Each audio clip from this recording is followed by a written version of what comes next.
Hey y'all, it's Kim again. So this is a document. It's called the Report of the Senate Select Committee on Intelligence Committee Study of the Central Intelligence Agency's Detention and Interrogation Program. And this was pretty much like after 9/11.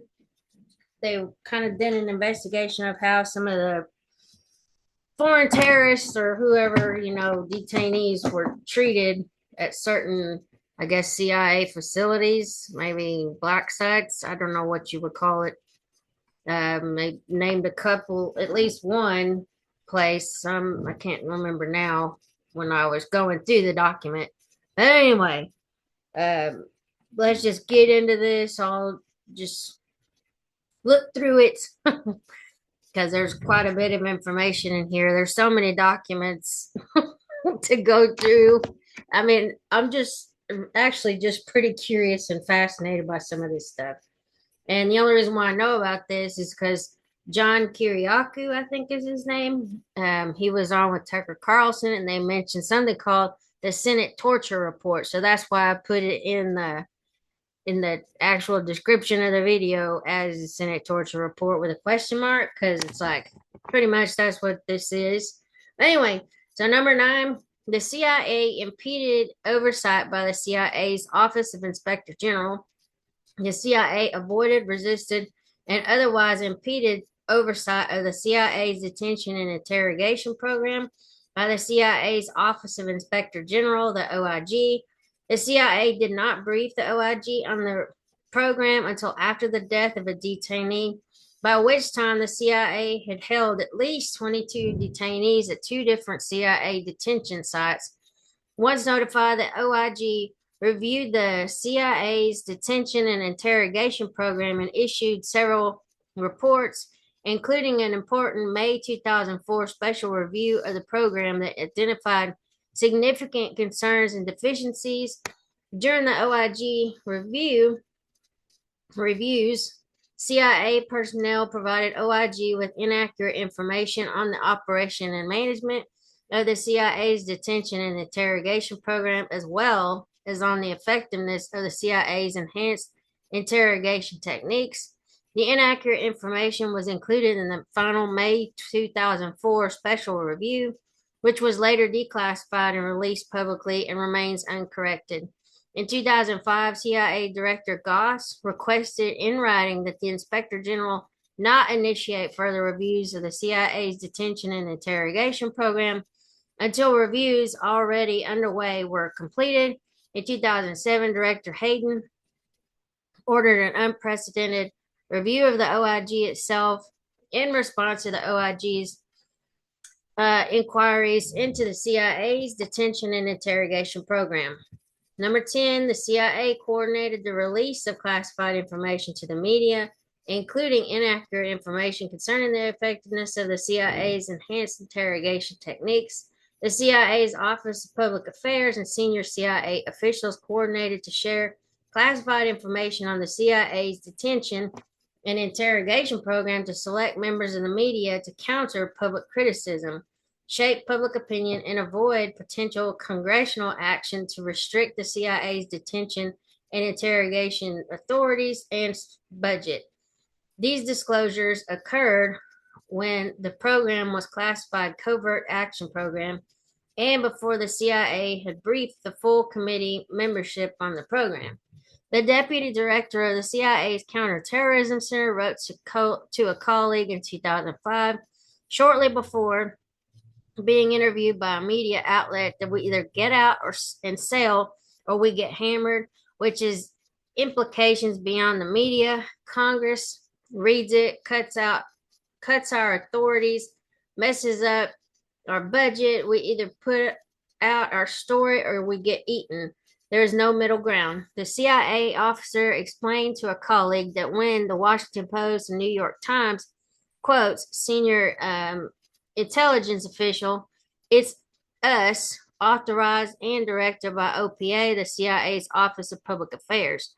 Much of the information the CIA provided to the media on the operation of the CIA's detention and interrogation program and the effectiveness of it of its enhanced interrogation techniques was inaccurate and was similar to the inaccurate information provided by the CIA to the Congress, the Department of Justice, and the White House. Number 11, the CIA was unprepared as it began operating its detention and interrogation program more than 6 months later, or 6 months after being granted detention authorities.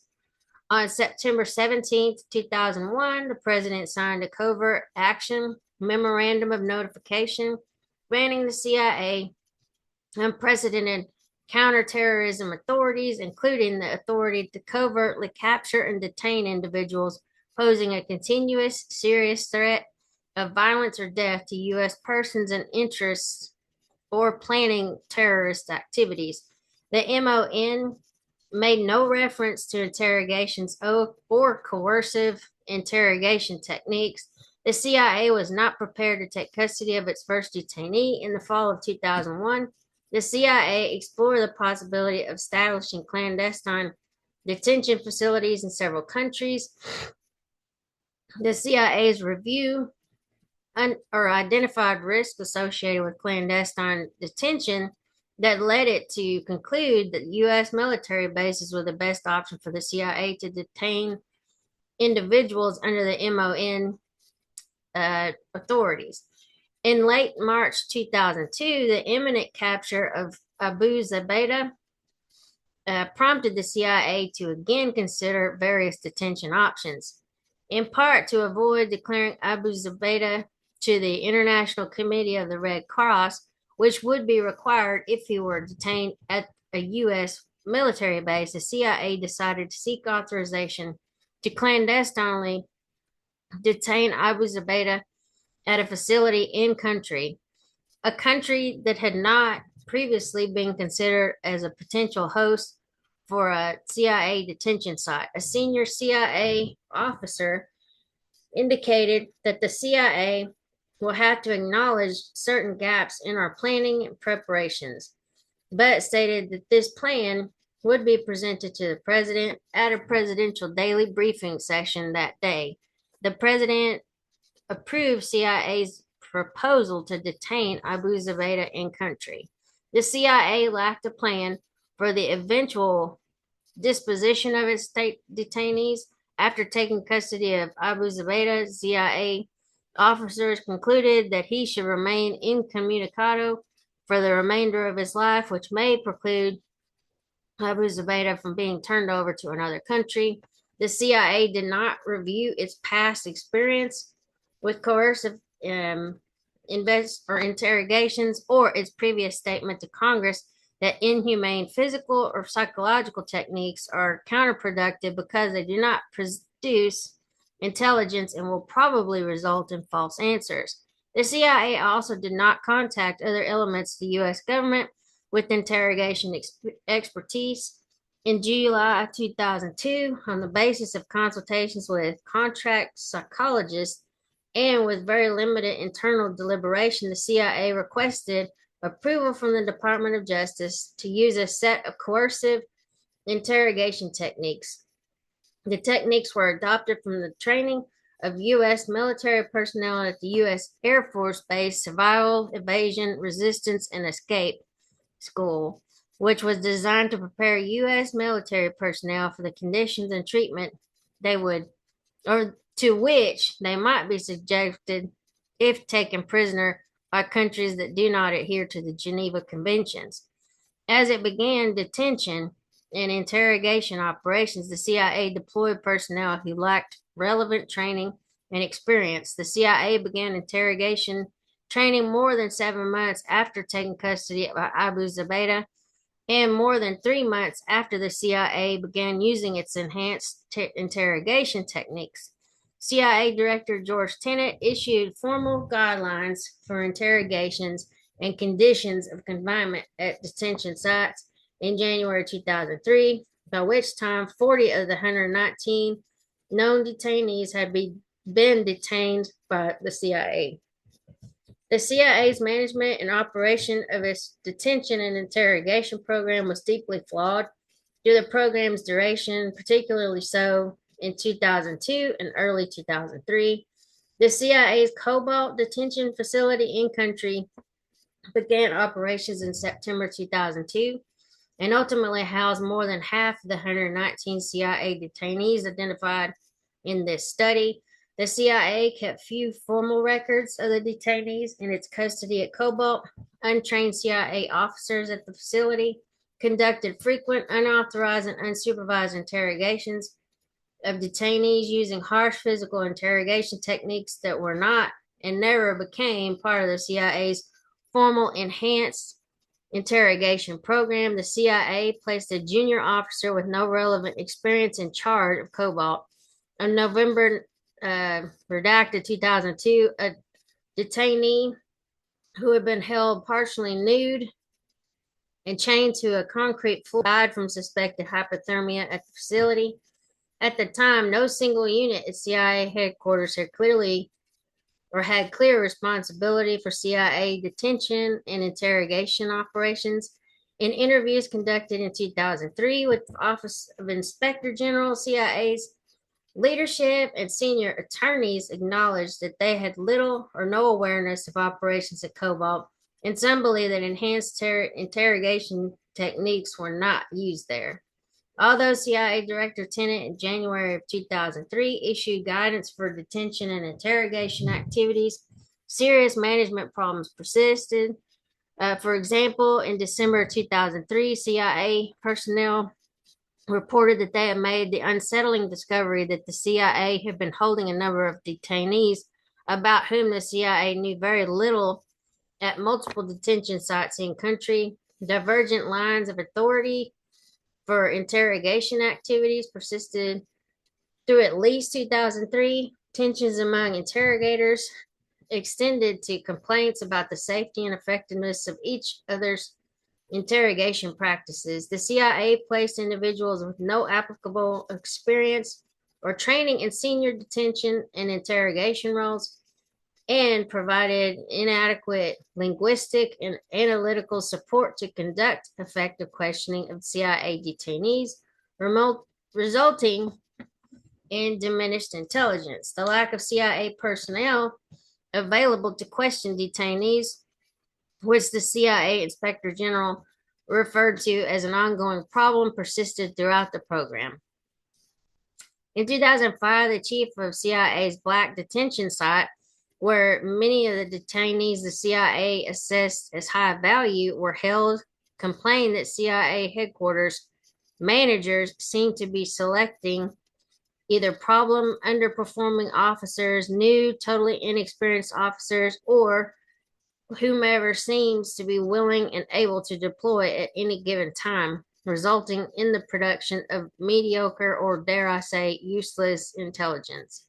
Numerous CIA officers had serious documented personal and professional problems, including histories of violence, records of abusive treatment of others that should have called into question their suitability to participate in the CIA's detention and interrogation program, their employment with the CIA, and their continued access to classified information. In nearly all cases, these problems were known to the CIA prior to the assignment of these officers to detention and interrogation positions. Number 13, two contract psychologists devised the CIA's enhanced interrogation techniques and played a central role in the operation, assessment, and management of the CIA's detention and interrogation program. By 2005, the CIA had overwhelmingly outsourced operations related to the program. The CIA contracted with two psychologists to develop, operate, and assess its interrogation operations. The psychologist's prior experience was at the U.S. Air Force Survival, Evasion, Resistance, and Escape School. Neither psychologist had any experience as an interrogator, nor did either have specialized knowledge of Al-Qaeda, a background in counterterrorism, or any relevant cultural or linguistic expertise. On the CIA's behalf, the contract Psychologists developed theories of interrogation based on learned helplessness and developed a list of enhanced interrogation techniques that was approved for use against Abu Zubaydah and subsequent CIA detainees. The psychologists personally conducted interrogations of some of the CIA's most significant detainees using these techniques. They also evaluated whether detainees' psychological state allowed for the continued use of the CIA's enhanced interrogation techniques, including some detainees who they were themselves interrogating or had interrogated. The psychologists carried out inherently governmental functions, such as acting as liaison between the CIA and foreign intelligence services, assessing the effectiveness of the interrogation program, and participating in the interrogation of detainees in it held in foreign government custody. In 2005, the psychologists formed a company specifically for the purpose of conducting their work with the CIA. Shortly thereafter, the CIA outsourced virtually all aspects of the program. In 2006, the value of the CIA's base contract with the company formed by the psychologists with all options exercised was in excess of $180 million. The contractors received $81 million prior to the contract's termination in 2009. In 2007, the CIA provided a multi-year indemnification agreement to protect the company and its employees from legal liability arising out of the program. Like a pardon. Wow. Anyway, the CIA has since paid out more than $1 million pursuant to the agreement. In 2008, the CIA's rendition, detention, and interrogation group, the lead unit for detention and interrogation operations at the CIA, had a total of blank positions, which were filled with redacted CIA staff and whatever redacted contractors, meaning that contractors made up 85% of the workforce for detention and interrogation operations. Number 14, CIA detainees were subjected to coercive interrogation techniques that had not been approved by the Department of Justice or had not been authorized by CIA headquarters. Prior to mid-2004, the CIA routinely subjected detainees to nudity and dietary manipulation. The CIA also used abdominal slaps and cold water dousing on several detainees during that period. None of these techniques had been approved by the Department of Justice. At least 17 detainees were subjected to CIA enhanced interrogation techniques without authorization from CIA headquarters. Additionally, multiple detainees were subjected to techniques that were applied in ways that diverged from the specific authorization or were subjected to enhanced interrogation techniques by interrogators who had not been authorized to use them. Although these incidents were recorded in CIA cables, in at least some cases were identified at the time by supervisors at CIA headquarters as being inappropriate, corrective action was rarely taken against the interrogators involved. Number 15, the CIA did not conduct a comprehensive or accurate accounting of the number of individuals it detained and held individuals who did not meet the legal standard for detention. The CIA's claims about the number of detainees held and subjected to its enhanced interrogation techniques were inaccurate. The CIA never conducted a comprehensive audit or developed a complete and accurate list of the individuals it had detained or subjected to its enhanced interrogation techniques. CIA statements to the committee and later to the public that the CIA detained fewer than 100 individuals and that less than a third of those 100 detainees were subjected to the CIA's enhanced interrogation techniques were inaccurate. The committee's review of CIA records determined that the CIA detained at least 119 individuals, of whom at least 39 were subjected to the CIA's enhanced interrogation techniques. Of the 119 known detainees, at least 26 were wrongfully held and did not meet the detention standard in the September 2001 Memorandum of Notification. These included an intellectually challenged man whose CIA detention was used solely as leverage to get a family member to provide information, two individuals who were intelligence sources for foreign liaison services and were former CIA sources, and two individuals whom the CIA assessed to be connected to Al-Qaeda based solely on information fabricated by a CIA detainee subjected to the CIA's enhanced interrogation techniques. Detainees often remained in custody for months after the CIA determined that they did not meet the MON standard. CIA records provide insufficient information to justify the detention of many other detainees.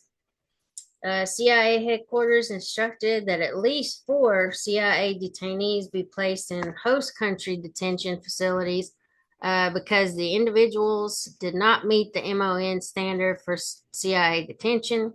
The host country had no independent reason to hold the detainees.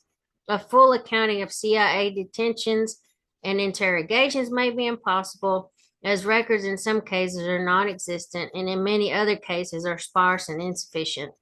There were almost no detailed records of the detentions and interrogations by the CIA's Cobalt Detention Facility in 2002, and almost no such records for the CIA's Gray Detention Site, also in country. At CIA detention facilities outside of country, the CIA kept increasingly less detailed program or records of its interrogation activities over the course of the CIA's detention and interrogation program. Number 16, the CIA failed to adequately evaluate the effectiveness of its enhanced interrogation techniques. The CIA never conducted a credible, comprehensive analysis of the effectiveness of its enhanced interrogation techniques, despite a recommendation by the CIA Inspector General and similar requests by the National Security Advisor and the leadership of the Senate Select Committee on Intelligence.